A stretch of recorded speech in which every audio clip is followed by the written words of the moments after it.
नमस्कार। आज की प्रस्तुति बुढ़ापा दूर रखने के 8 अचूक उपाय।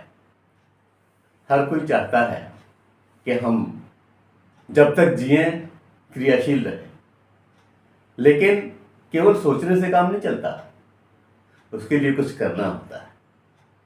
और अगर हम कुछ करेंगे तो निश्चित रूप से बुढ़ापा हमारे पास नहीं फटकेगा, और जब एक निश्चित वय प्राप्त करने के बाद बुढ़ापा आएगा भी तो हम क्रियाशील रहेंगे।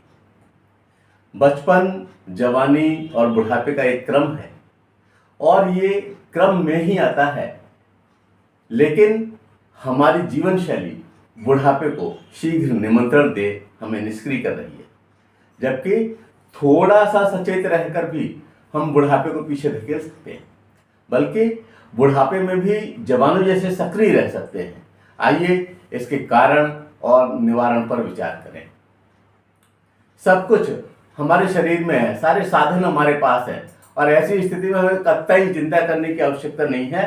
अगर हम चाहें तो सब कुछ कर सकते हैं। तो इसमें हम सबसे पहले विचार करते हैं कि क्या किया जाना चाहिए। बहुत सीधी सादी और सामान्य सी बात है, जल का सेवन। कितना सेवन हो, कब सेवन हो, किस तरह से सेवन हो, इससे ही हम अपने आप को ऐसा कर सकते हैं कि बुढ़ापे को हम पीछे धकेल दें और हमारे शरीर में, हमारे स्किन में उस तरह की ऊर्जा दिखाई पड़े जैसे कि जवानी में होती है। जल का यथोचित सेवन होना चाहिए। कुछ लोग कम जल का सेवन करते हैं और इसके नुकसान शीघ्र ही परिलक्षित होने लगते हैं, जो कब्ज, किडनी समस्या, ऊर्जा स्तर में कमी, त्वचा का रूखापन, सिर में दर्द आदि के रूप में सामने आता है। यहाँ तक कि पेशाब का रंग भी पीला हो जाता है। इसलिए ये बहुत आवश्यक है कि हम इसका विशेष ध्यान रखें। पानी की इतनी कम मात्रा भी न लें, क्योंकि इससे हमें बहुत अधिक परेशानी होती है पूरे शरीर को, और शरीर उसकी व्यवस्था करने में आपको उम्र को बढ़ा देता है। एक और जहां पानी का कम पीना घातक है, वहां जल की अधिकता भी जो है किडनी के हमारे काम को बढ़ा देती है, और जब किडनी को अधिक कार्य करना पड़ता है तो ऐसी स्थिति में वात, पित्त, कफ का असंतुलन हो जाता है, और इसके कारण, पानी की अधिकता के कारण भी हम बुढ़ापे के करीब जा पहुंचते हैं। तो न तो बहुत कम पिए और न ही बहुत ज्यादा पिए। कहा भी गया है कि अति सर्वत्र वर्जयेत। इसी को ध्यान में रखकर शरीर की मांग के अनुरूप ही पानी पीना चाहिए। और जल जो है, अगर घूंट घूंट करके पीते हैं तो बहुत अच्छा है। घूंट घूंट करके पिया जाना चाहिए। और पीते वक्त अगर हम उकड़ू बैठ जाए तो सोने में सुहागा। उकड़ू बैठकर पानी पीना सबसे अच्छा होगा। आज जबकि जीवन शैली बदल रही है, हम फ्रिज का ठंडा पानी पीते हैं, जो बहुत घातक है। तो हमें फ्रिज के ठंडे पानी से बचना चाहिए। सादा, सामान्य ताप पर जो जल है उसी का सेवन करना चाहिए। पानी की स्वच्छता का ध्यान रखना चाहिए। कहीं का भी पानी न पीने लगे, अपने साथ पानी लेकर के जाएं और उसको पिएं। वैसे तो कहा जाता है कि रेखीय आकृति की चीज़ों में, जैसे गिलास में या सीधी बॉटल्स में नहीं पीना चाहिए और लोटे में पीना चाहिए। लेकिन अगर ये संभव नहीं है तो कम से कम स्वच्छ जल तो हो। और एक बात और ध्यान रखनी है कि जो दिन का पूर्वार्ध है, 12 बजे से पहले का समय, उस समय में अधिक पानी पिए, और जो दिन का उत्तरार्ध है बाद का, उस समय कम जल का सेवन करें। तो अगर हम थोड़ा सा जल संबंधी व्यवस्था पर ध्यान दे लेंगे और घूंट घूंट करके इसको पिएंगे, और साथ ही इस बात का ध्यान रखेंगे कि जब हम खाना खाएं तो खाना खाने के तुरंत बाद जल का सेवन न करें, उसके 1 घंटे बाद ही जो है जल का सेवन करना चाहिए। और जल को तीव्रता से नहीं पीना चाहिए। केवल एक ही समय आप जल तीव्रता से पी सकते हैं, जब आप लैट्रिन जा रहे हो उससे पहले, और बाकी पूरी दिनचर्या में जल को घूंट घूंट करके ही लिया जाना चाहिए। तो एक तो यह विचार हुआ। दूसरी बात है निद्रा। हम लोग नींद, कुछ लोग बहुत कम लेते हैं, कुछ लोग बहुत ज्यादा लेते हैं, कुछ लोग बहुत आलस से, प्रमाद से युक्त हो जाते हैं। इसलिए आवश्यकता है कि संयमित निद्रा शरीर को व्यवस्थित रखने का एक उपक्रम है। आज लोगों का सोने का कार्यक्रम दुष्प्रभावित हुआ है। कुछ लोग रात्रि में जागरण करते हैं और दिन में सोते हैं, या देर तक सोते रहते हैं, सूरज चढ़ाया खूब धूप निकल आई तब तक सो ही रहे हैं। और कुछ दिन और रात दोनों में सोने की आदत बना लेते हैं। वो आलस्य या प्रमाद से युक्त हो जाते हैं, रात में भी सोते हैं और दिन में भी सोते हैं, उन्हें सोने के अलावा कुछ अच्छा ही नहीं लगता। तो इस तरह से वो अपनी जो है पूरी दिनचर्या ही बिगाड़ लेते हैं। और इस तरह की बिगड़ी हुई दिनचर्या जो है वो बुढ़ापे को शीघ्र आमंत्रित करती है, क्योंकि कुछ भी नहीं हो रहा है, केवल आराम हो रहा है, केवल सोया जा रहा है, यह भी उचित नहीं है। और इससे होता क्या है कि जब हम उठते हैं और किसी दिन अगर मान लीजिए केवल रात्रि में सोने को मिला तो अगले दिन पूरा शरीर थका थका रहता है। इसलिए एक नियमित दिनचर्या हम बनाएं और रात्रि में जल्दी सोएं, जल्दी उठें। हमारा शरीर रात्रि विश्राम व सूर्योदय के साथ जागृत रहकर कार्य करने में सुगमता महसूस करता है। इसीलिए सुबह को अमृत बेला कहा गया है। त्वचा की चमक या ओज की वृद्धि का इससे सीधा संबंध है। और इसीलिए रात में जल्दी सोएं, सुबह जल्दी उठें। जिस समय आप उठें उस समय ब्रह्म मुहूर्त हो रहा हो, तो ऐसी स्थिति में आपकी निद्रा भी पूरी हो जाएगी और आपके शरीर की चमक भी बरकरार रहेगी, क्योंकि बहुत सारी चीज़ें, बहुत हवा का एक निर्मल स्तर उस समय विद्यमान होता है। तो हमें निद्रा जो है न तो बहुत अधिक लेनी है और न बहुत कम लेनी है, क्योंकि निद्रा अपने आप हमें रिपेयर कर देती है। जो भी हमारे शरीर की टूट फूट होती है और जो दिक्कत होती है वो निद्रा में अपने आप ठीक हो जाती है। ये शरीर की यानी कि एक तरह की प्रणाली है जो कि शरीर को स्वस्थ रखने का कार्य करती है। लेकिन अगर हम इसके साथ ही खिलवाड़ करने लगें, रात में बहुत अधिक जगने लगें और फिर बहुत कम सोएं, भागम भाग की जिंदगी रहे, तो ऐसी स्थिति में शरीर पर दुष्प्रभाव पड़ना लाजमी है। एक और तीसरी बहुत ही महत्वपूर्ण बात है, और ये हमारे बच्चों से आजकल बहुत बड़ी गलती होती है। जिन बड़ों ने ये गलती की है उन्होंने भी इसका खामियाजा भुगता है, और वो है गरिष्ठ भोजन व अधिक नमक। गरिष्ठ व अधिक नमक वाला भोजन सीधा झुर्रियों का निमंत्रण पत्र है। आप बुला रहे हो कि अब जो है आ जाओ और हमारे शरीर के ओज पर, हमारे शरीर के तेज पर, हमारे शरीर की स्किन पर आप आक्रमण कर दो। अगर आप ज़्यादा नमक ले रहे हैं या ज़्यादा गरिष्ठ भोजन ले रहे हैं। नमक की अधिक मात्रा कोशिकाओं को शीघ्र बूढ़ा करती है, जबकि नमक का कम सेवन कोशिकाओं की आयु में वृद्धि करता है और वो रिपेयर कर पाती हैं, अपने आप को व्यवस्थित कर पाती हैं। गरिष्ठ भोजन स्वाद में आपको अच्छा लग सकता है, पर वो धीमा जहर है। एक तो गरिष्ठ और दूसरे कम चबाने से जो दांतों का काम है वो भी आंतों को करना पड़ता है, और इसकी वजह से होता है क्या है, कब्ज, अम्लता, उदर रोग, मोटापा, अजीर्ण आदि जो है इसको खुला निमंत्रण मिल जाता है और ये हमारे ऊपर अटैक कर देते हैं। और उसका सीधा सीधा दुष्प्रभाव होता है वो हमारे शरीर के ऊपर दिखाई पड़ता है और हम जो है शीघ्र बूढ़े लगने लगते हैं। आजकल तो एक और व्यवस्था आ गई है जंक फूड की, फास्ट फूड की, और इसका सेहत जो है, इससे सेहत का बेड़ा गर्क हो रहा है। तो आवश्यकता है कि हम इनसे बचें। शरीर को युवा और दीर्घकालिक क्रियाशील रहने के लिए हमें क्या करना चाहिए, हमें सहज सुपाच्य भोजन लेना चाहिए। और रात्रि को अगर भोजन न ले कोई दिक्कत नहीं है, आप तरल पदार्थ ले सकते हैं, आप पोषक पदार्थ ले सकते हैं, आप अपने भोजन में अधिक से अधिक सलाद को शामिल कर सकते हैं जो कि भोजन से पूर्व लिया जाए। तो कहने का मतलब यह है कि अगर हम सुपाच्य भोजन लेंगे और खूब चबा चबा करके उसको खाएंगे, तब निश्चित रूप से हम अपने आप को अधिक युवा रख सकते हैं। चरक संहिता में तो जिक्र आया है कि अंगूठे के इसके बराबर ही कोरा तोड़ा जाना चाहिए और उसको 32 बार चढ़ाकर खाना चाहिए। यानी कि जब वो लिक्विड जैसा हो जाए मुंह के अंदर तब उसका सेवन करें, और फिर आप देखिए कितना तेज आता है शरीर पर। कुछ समय अधिक अवश्य लगेगा, लेकिन जो है शरीर एकदम से बदल जाएगा।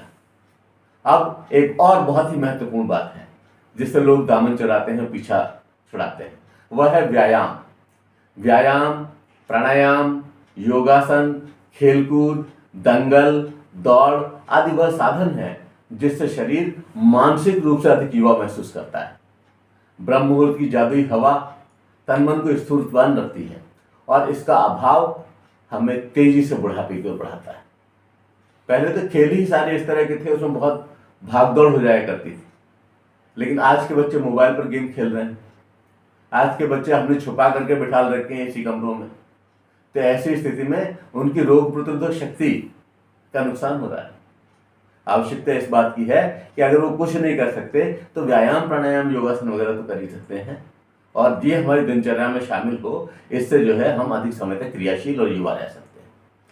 नेक्स्ट, प्रवाह अवरुद्धन। जब हमारे बच्चे और खास करके शर्मीले बच्चे बाहर जाते हैं तो वो पेशाब के प्रवाह को, लैट्रिन के प्रवाह को रोक करके रखते हैं, और इससे शरीर को ऐसा नुकसान होता है जिसकी आप कल्पना नहीं कर सकते।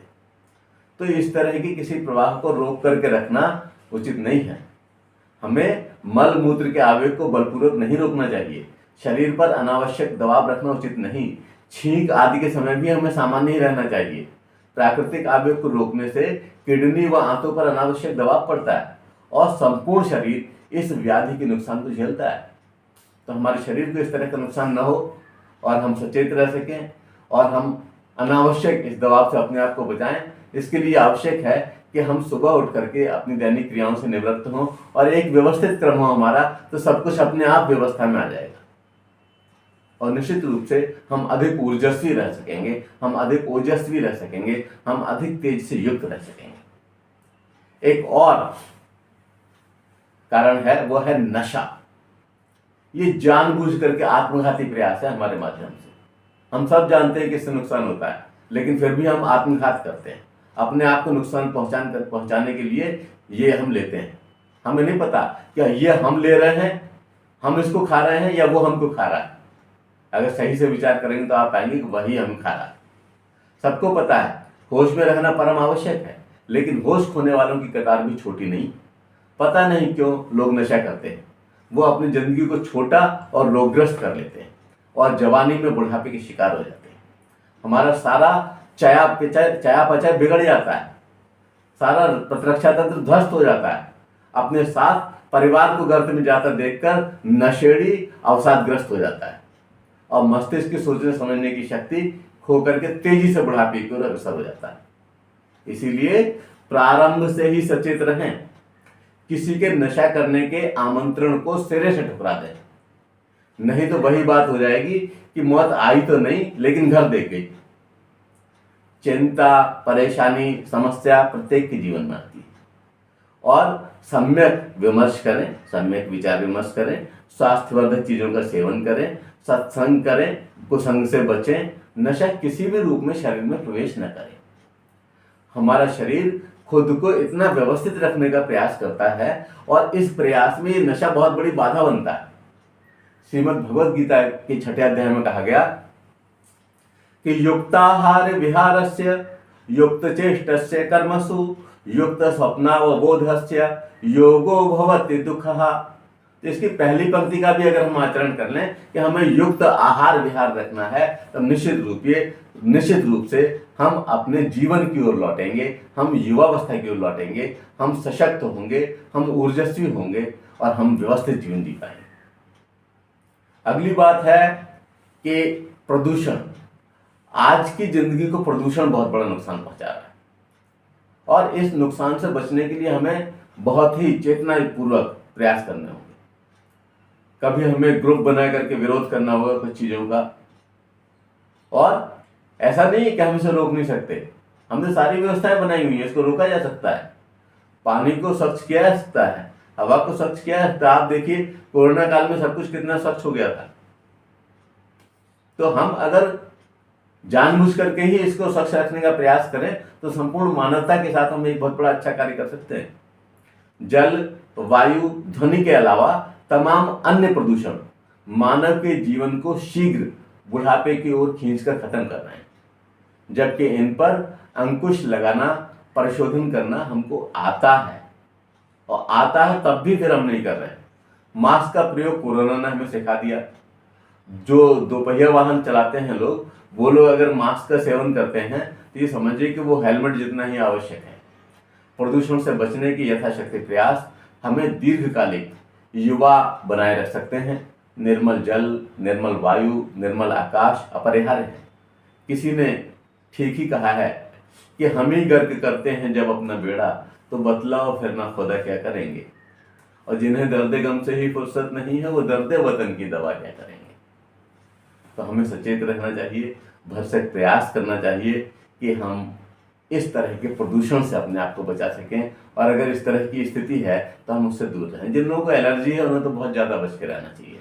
उन्हें तो जैसे मान लीजिए अगर गेहूं कट रहे हैं, क्रशिंग चल रही है, तो ऐसे उससे भी बच करके रहें, अपने घर पर रहें, धूल की जगहों से बच करके रहें, और इस तरह के प्रदूषण से हमें निश्चित रूप से दूरी बनाएंगे तो जीवन बढ़ाएंगे। अब अगली बात ये हमारा चिंतन बहुत दुष्प्रभावित करता है। बुढ़ापा जो है, बुढ़ापा दिमाग की खिड़की से आता है, हमारे सोचने से। अरे आयु जो है वो एक अंक है, तो उस अंक से इतना घबराना और डरना क्या? मानव मन अद्भुत है और सर्वाधिक सशक्त है। विचार पहले हमारे मन में किसी वस्तु, क्रिया, सिद्धांत का वर्णन करने का विचार आता है, तत्पश्चात हमारी चेष्टा उससे हमें संबद्ध कर देती है। यहाँ तक कि हमारे शरीर पर हमारी सोच का सर्वाधिक प्रभाव पड़ता है। यदि हम सकारात्मक सोच के हामी हैं तो व्यक्तित्व पर उसका प्रभाव स्पष्ट रूप से परिलक्षित होता है। हम अलग अलग लोगों को अलग अलग मिजाज का देखते हैं। यह स्वभाव मानव मन की तरंग दिशा से ही निर्धारित किया जाता है। कुछ लोगों को युवावस्था में बुढ़ापे का, और कुछ वयोवृद्धों को वृद्ध होने पर युवावस्था का आनंद लेते हुए देखा जा सकता है। गलत चिंतन, कामुक चिंतन, नकारात्मक चिंतन वह कारक हैं जो हमें अंदर से खोखला कर देते हैं और कहीं का नहीं छोड़ते। हम वीर्य, ओज, तेज, स्फूर्ति आदि को खो करके बुढ़ापे की ओर शीघ्रता से गमन करते हैं और बुढ़ापे के दुष्चक्र में फंस जाते हैं। सकारात्मक सोचें, जिंदगी को जिंदा दिली से जोड़ें, जिंदा दिली को व्यक्तित्व का हिस्सा बनाएं। याद रखें, जिंदगी जिंदा दिली का नाम है, मुर्दा दिल क्या खाक दिया करते हैं।